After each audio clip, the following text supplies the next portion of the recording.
comes preaching and baptizing. Many get baptized, but not all. Some 17 years had passed since Jesus at 12 years of age was questioning the teachers in the temple. It is now the spring of 29 CE.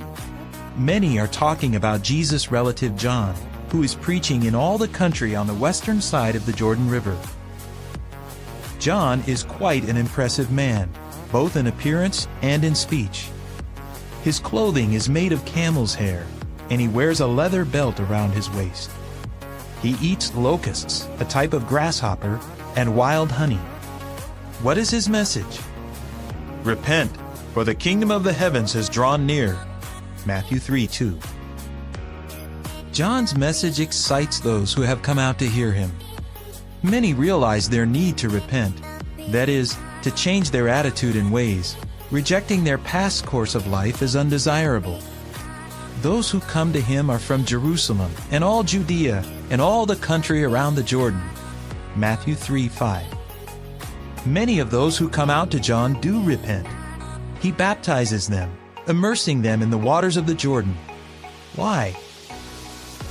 He baptizes people in symbol or acknowledgement of their heartfelt repentance for sins against God's law covenant.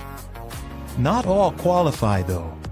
When some religious leaders, Pharisees and Sadducees, come to him, John calls them offspring of vipers.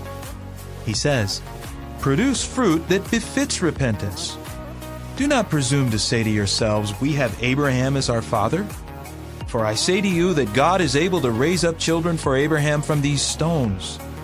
The axe is already lying at the root of the trees.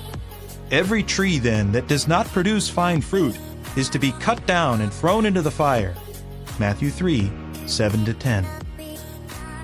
Because John is receiving much attention, has a powerful message, and is baptizing many, the priests and Levites are sent out to ask him, "Who are you?" "I am not the Christ," John confesses. "What then? Are you Elijah?" they inquire.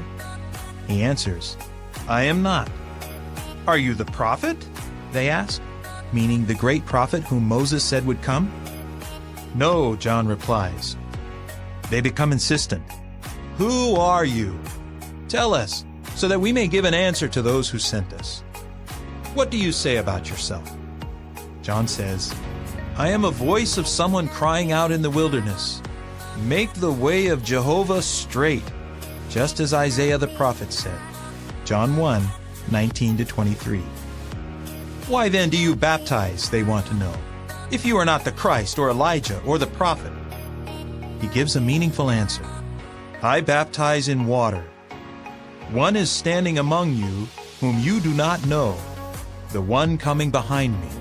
John 1:25-27. Yes, John acknowledges that he is preparing the way by getting people in a proper heart condition to accept the foretold Messiah, the one who is to become king.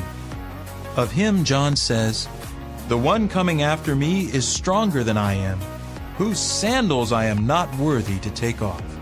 Matthew 3:11. In fact, John even says, "The one coming behind me has advanced in front of me, for he existed before me." John 1:15. Thus, John's message, "Repent, for the kingdom of the heavens is drawn near," is indeed appropriate. Matthew 3:2. It serves as a public notice that the ministry of Jehovah's coming King, Jesus Christ, is about to begin.